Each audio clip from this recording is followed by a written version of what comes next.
ആര്? ഞാനാണ് രഘുരാമൻ. എന്തിനെന്നെ പിന്തുടരുന്നു? ഞാൻ പിന്തുടരുകയല്ല, പുതിയ ലോകത്ത് എന്നെ തന്നെ പിച്ച വെച്ച് നടത്തുകയാണ്. എത്ര സുന്ദരമായ കാഴ്ചകളാണ് ഈ താഴ്വരയിൽ.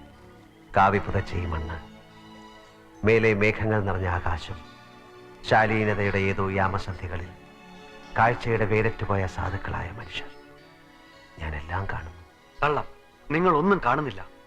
കാഴ്ചയുണ്ടെന്ന് പറഞ്ഞവർക്കൊന്നും അത് തെളിയിക്കാൻ ഒത്തിട്ടില്ല. തെളിയിക്കാൻ കഴിയാത്തതെല്ലാം മിഥ്യയല്ല. കളിയാക്കണോ? കാഴ്ചയുടെ ഇന്ദ്രജാലം നിങ്ങൾക്കറിയാൻ കഴിയുന്നില്ലല്ലോ എന്ന് വേദനിക്കുകയായിരുന്നു. എന്നെ വിശ്വസിക്കൂ, പണ്ട് എന്നെങ്കിലും ഒരിക്കൽ ഇവിടെയും കാഴ്ചയുള്ള മുഖങ്ങളുണ്ടായിരുന്നു. അല്ലെങ്കിൽ കല്ലിലും മണ്ണിലും ഇത്ര സുന്ദരമായ ഒരു ലോകം സൃഷ്ടിക്കുവാൻ നിങ്ങൾക്കാകുമായിരുന്നില്ല. നീ ഉടുത്ത ഈ വസ്ത്രവും ശിരസിലണിയുന്ന തലപ്പാവുമൊക്കെ ഒരു കാലത്ത് കാഴ്ചയുണ്ടായിരുന്ന ഏതോ പൂർവികർ മെനഞ്ഞെടുത്തതാണ്. ഇത്തരം വാക്കുകൾ കൊണ്ട് എന്റെ കാതുകളെ കബളിപ്പിക്കാനാവില്ല. നിൽക്കൂ.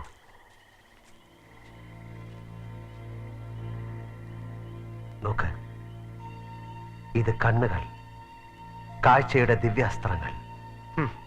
ഇത് അടയ്ക്കുകയും തുറക്കുകയും ചെയ്യുന്ന രണ്ട് കുഴികൾ, കുഴികൾക്കുള്ളിൽ ഉരുണ്ട് കളിക്കുന്ന രണ്ട് കോളങ്ങൾ. ഇത് ഈ ലോകത്തെ മുഴുവൻ ജനങ്ങൾക്കുമുണ്ട്. എന്റെ സമന്തകയ്ക്കും. അവളും ഒന്നും കാണുന്നില്ലല്ലോ. സ്നേഹിത, ഞാൻ നിന്നെ നിന്റെ സമന്തകയുടെ അടുത്ത് കൂട്ടിക്കൊണ്ടുപോകാം. കൊട്ടാരത്തിലെ അന്തപുരത്തിലോ? അവൾ എവിടെയാണെങ്കിലും അവിടെ. നിനക്കതിന് കഴിയില്ല. ഒരു പ്രാണിക്ക് പോലും കടക്കാൻ പഴുതില്ലാത്ത കൊട്ടാരത്തിൽ നിനക്കെങ്ങനെ കടക്കാൻ കഴിയും? പ്രതിബന്ധങ്ങളെ തട്ടി തകർക്കാൻ എന്റെ കാഴ്ചയ്ക്ക് കഴിയും. സമന്തകയുടെ അന്തപുരത്തിൽ നിന്നെ ഞാൻ കൊണ്ടുപോയാൽ എനിക്ക് കാഴ്ചയുണ്ടെന്ന് നീ വിശ്വസിക്കാമോ? വിശ്വസിക്കാം.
പേടിക്കണ്ട, ഞാൻ രഘുരാമൻ, രമണകന്റെ കൂട്ടുകാരൻ. ഇതാ നിന്റെ രമണകൻ.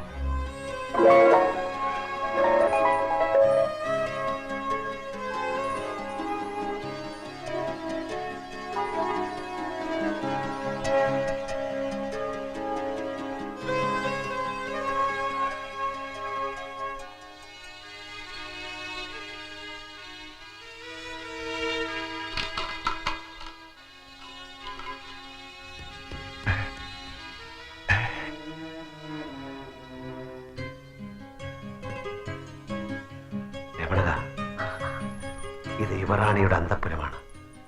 ഇവിടെ ചുവരുകൾക്കും കാതുകളുണ്ട്.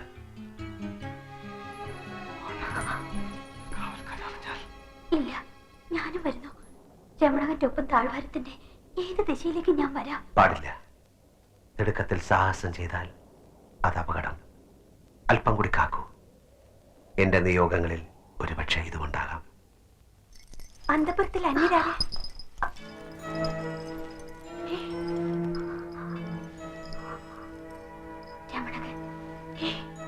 രമണകനോ? അന്തപുരത്തിൽ എങ്ങനെ കടന്നു? കാഴ്ചയുള്ള കൂട്ടുകാരൻ എന്നെ സഹായിച്ചു. കാഴ്ചയുള്ള കൂട്ടുകാരനോ? ആരാണത്? ഞാൻ രഘുരാമൻ. അയ്യോ, ആരുടെയും കാതിൽ വീഴണ്ട. കടന്നു പൊയ്ക്കോളൂ വേഗം. അറിഞ്ഞാൽ കൊന്നു മുളന്തണ്ടിൽ കുത്തി നിർത്തും. അരുത്. എന്താണിത്? എന്നെ നമസ്കരിക്കരുത്. ഞാനൊരു സാധാരണ മനുഷ്യനാണ്. അല്ല, അങ്ങ് സാധാരണ മനുഷ്യനല്ല. ഈ താഴ്വാരത്തിലെത്തിപ്പെട്ട മഹാഗുരുവാണങ്ങ്. ഈ പാദങ്ങളിൽ ഞാൻ എൻ്റെ വിശ്വാസം അർപ്പിക്കുന്നു. എൻ്റെ പ്രഥമ ശിഷ്യൻ. താഴ്വാരം മുഴുവൻ തടവറകളാണ്. വിശ്വാസങ്ങളെ ധിക്കരിക്കുന്നവർക്ക് വിലങ്ങാണ് രാജസമ്മാനം. രഘുരാമ, കാഴ്ചയെപ്പറ്റി പാടിയ നാവുകൾ അറുത്തെറിഞ്ഞ കഥകൾ ഇവിടുത്തെ കൊച്ചുകുട്ടികളുടെ കാതുകളിൽ പോലും ഉണ്ട്. കല്ലെറിഞ്ഞും കുരിശിൽ തറച്ചും കാലിൽ അമ്പെയ്തും പലരെയും കൊന്നിട്ടുമുണ്ട് അല്ലേ? നിങ്ങളുടെ അന്ധതയുടെ കാരണം ഈ പ്രകൃതിയിൽ എവിടെ ഒളിച്ചിരിപ്പുണ്ടെന്ന് എൻ്റെ മനസ്സ് പറയുന്നു. നമുക്കത് കണ്ടെത്തണം. കാഴ്ചയെപ്പറ്റി പറഞ്ഞ് നമുക്ക് ഈ താഴ്വരയെ ബോധ്യപ്പെടുത്തണം. പക്ഷേ താഴ്ന്ന ഗോത്രക്കാരും ഉയർന്ന ഗോത്രക്കാരും തമ്മിൽ എന്നും യുദ്ധമാണ്. നീചഗോത്രക്കാർ കറുത്തവരാണത്രേ. താഴ്ന്ന ഗോത്രക്കാരുടെ നിറം കറുത്തതാണെന്ന് ആരാണ് നിങ്ങളോട് പറഞ്ഞത്? ഇവിടെ ഞാൻ കാണുന്ന മേൽഗോത്രക്കാരിൽ തന്നെ കറുത്തവരും വെളുത്തവരുമുണ്ട്. ഇതൊക്കെ നിങ്ങളെ തമ്മിലടിപ്പിക്കാൻ ആരോ പടച്ചുണ്ടാക്കിയ അസംബന്ധങ്ങളാണ്. കാഴ്ചയുണ്ടായിരുന്നെങ്കിൽ ഗോത്രപ്പകയുടെ പേരിൽ നിങ്ങൾ ഒരിക്കലും ആയുധമെടുക്കുമായിരുന്നില്ല. രഘുരാമ, താഴ്വരയിൽ നീ ഇനിയും ഏറെ അറിയാനിരിക്കുന്നതേ ഉള്ളൂ. കാഴ്ചയെ പറ്റിയുള്ള അവന്റെ വാക്കുകൾ പ്രജകളെ സന്ദേഹികളാക്കും. രമണകൻ അവന്റെ വാക്കുകളിൽ മയങ്ങി എന്ന് വെച്ചാൽ അവന്റെ നാവിന് കാതുകൊടുക്കാൻ വേറെയും രമണകന്മാരുണ്ടാവുമെന്നർത്ഥം. അവിശ്വാസബോധി ഉറപ്പിക്കാൻ അവനെ അനുവദിക്കരുത്.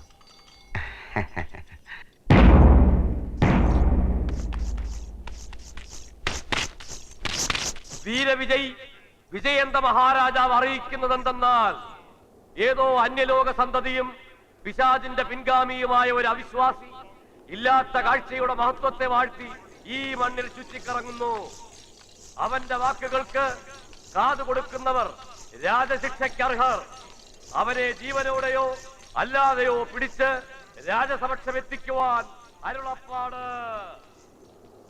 രമണകൻ അനുഭവം പറഞ്ഞപ്പോഴാ ഞങ്ങൾക്ക് വിശ്വാസമായത്. പക്ഷേ അത് പോരല്ലോ.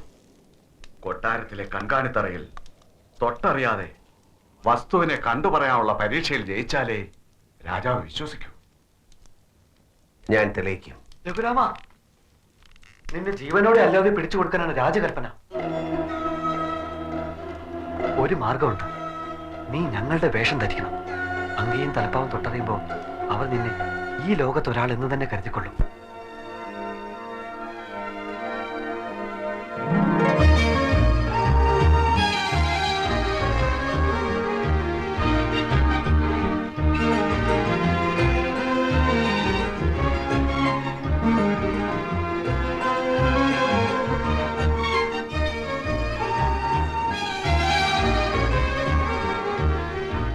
രഘുരാമൻ എന്നാണ് അയാളുടെ പേര്. അയാൾക്ക് കാഴ്ചയുണ്ട്. രമണകനെ ആരും അറിയാതെ കൊട്ടാരത്തിൽ കൊണ്ടുവന്നു. ഞാൻ അയാളുടെ ശബ്ദം കേട്ടു. അയാളുടെ വാക്കുകൾക്ക് താഴ്വരയുടെ മട്ടില്ല. അയാൾ ഏതോ നിയോഗത്തിന്റെ നിമിത്തമാകാം. കാഴ്ചയുള്ളവൻ ദൈവപുത്രനാണെന്ന് ഒരു വീകർ പറഞ്ഞിട്ടുണ്ട്. കൽപ്പന പുറപ്പെടുവിച്ചു കഴിഞ്ഞു. ജീവനോടെ അല്ലാതെയോ പിടിച്ച് ഹാജരാക്കാൻ. പാലുകളും കുരിശുകളും എന്റെ മകൻ ധാരാളം ഉണ്ടാക്കിയിട്ടുണ്ടല്ലോ ഭരിക്കാൻ. ആദിയിൽ ലോകം ഈ പാറക്കൂട്ടങ്ങൾക്കിടയിലെ ശൂന്യതയായിരുന്നു. പിന്നെ സ്പർശനശേഷിയില്ലാത്ത ജീവികളുണ്ടായി. പിന്നെ നാലുകാലുള്ള ആടുകളുണ്ടായി.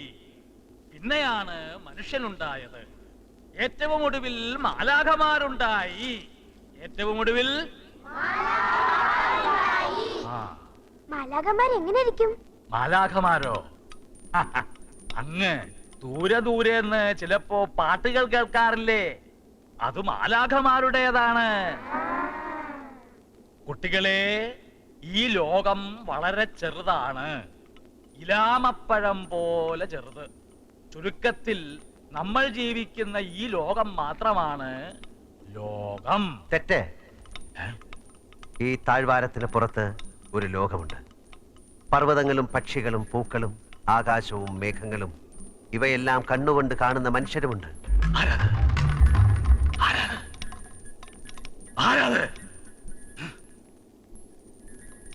കുട്ടികളെ, പേടിക്കണ്ട. ഏതോ ദുഷ്ടഗ്രഹങ്ങളുടെ അശരീരിയാണത്. നമുക്ക് പഠനം തുടരാം. ഈ ലോകത്തിന്റെ അതിരുകൾ നമ്മൾ ജീവിക്കുന്ന ഈ താഴ്വാരത്തിന്റെ ചുറ്റുമുള്ള പാറക്കെട്ടുകളാണ്. ഈ ഭൂമിയുടെ മുകളറ്റം മൃദുലമായ ഒരു മൂടി മാത്രമാണ്. വിഡ്ഢിത്തം. ഭൂമിയുടെ മേലെ രാത്രിയിൽ നക്ഷത്രങ്ങൾ പൂക്കുന്ന ആകാശം. അശരീരികൾ കാതുകളെ വഴിതെറ്റിക്കാൻ ശ്രമിക്കും. നിങ്ങൾ ഭയപ്പെടരുത്. ശബ്ദത്തിലാണ് ഈ പ്രപഞ്ചത്തിന്റെ നിലനിൽപ്പ്. നാദതരംഗങ്ങളുടെ വേലിയേറ്റത്തിലും വേലിയിറക്കങ്ങളിലും പ്രകൃതിയുടെ വൃത്തിക്ഷയങ്ങളും കാലങ്ങളും ഉണ്ടാകുന്നു. ഗന്ധവും കേൾവിയും മാത്രമാണ് ശാശ്വതമായ സത്യങ്ങൾ. കാഴ്ചയെക്കുറിച്ചുള്ള കേട്ടുകേൾവികൾ വെറും കെട്ടുകഥകൾ. അവയ്ക്ക് കാതു കൊടുക്കാതിരിക്കുക.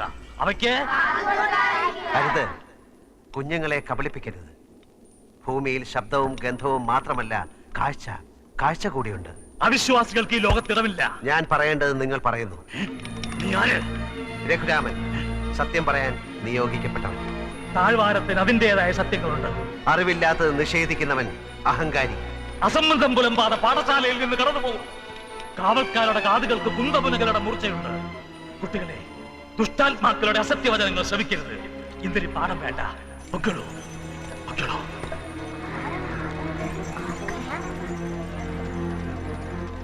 കുഞ്ഞുങ്ങളെ, നിങ്ങളുടെ അധ്യാപകൻ അസത്യത്തിന്റെ പ്രവാചകനാണ്. എന്ന് പറഞ്ഞാൽ കള്ളങ്ങൾ പഠിപ്പിക്കുന്നവൻ. അയ്യോ, അധ്യാപകനെ അങ്ങനെയൊന്നും പറയരുത്. ശബ്ദദേവത കോപിക്കും. എന്തെല്ലാം അബദ്ധങ്ങളാണ് നിങ്ങൾ മനസ്സിലാക്കി വെച്ചിട്ടുള്ളത്. കുഞ്ഞുങ്ങളോട് ഒരു ദേവതയും കോപിക്കില്ല. സത്യം.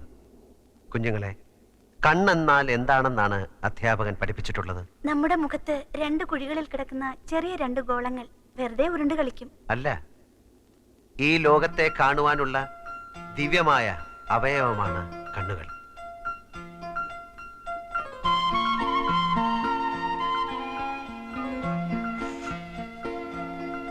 നല്ല മണം അല്ലേ?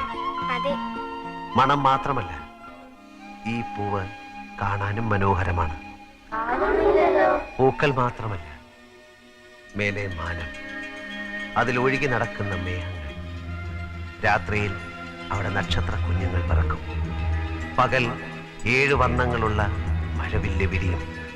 ഈ മണ്ണിൽ കിലുകിലേ കിലുങ്ങുന്ന നദികൾ, മഞ്ഞുമൂടിയ പർവ്വതങ്ങൾ, അങ്ങനെ എന്തെല്ലാം ഉണ്ടെന്നോ കാണാൻ. പിന്നെന്താ ഞങ്ങളൊന്നും കാണാത്തത്? അതാണ് കുഞ്ഞുങ്ങളെ നിങ്ങളുടെ വിധി. കാണാത്ത കണ്ണുകളുമായി അന്ധതയിൽ അലഞ്ഞു തിരിയാനുള്ള ദുർവിധി. പറഞ്ഞതൊക്കെ ഞങ്ങളെ കാണിക്കാമോ? അതിനുള്ള വഴി എനിക്കറിഞ്ഞുകൂടാ. പക്ഷെ ഞാൻ കണ്ടെത്തും ഒരിക്കൽ.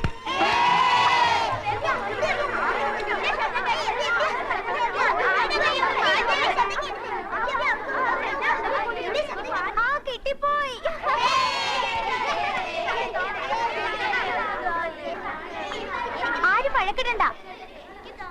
ഇത് നമുക്ക് കാഴ്ചയുടെ കഥ പറഞ്ഞെന്ന് ഏട്ടന് കൊടുക്കാം. ഇത് ഇലാമപ്പഴമാണ്. നല്ല സ്വാദാ. ഏട്ടന് വേണ്ട, നിങ്ങളെല്ലാവരും കഴിച്ചോളൂ.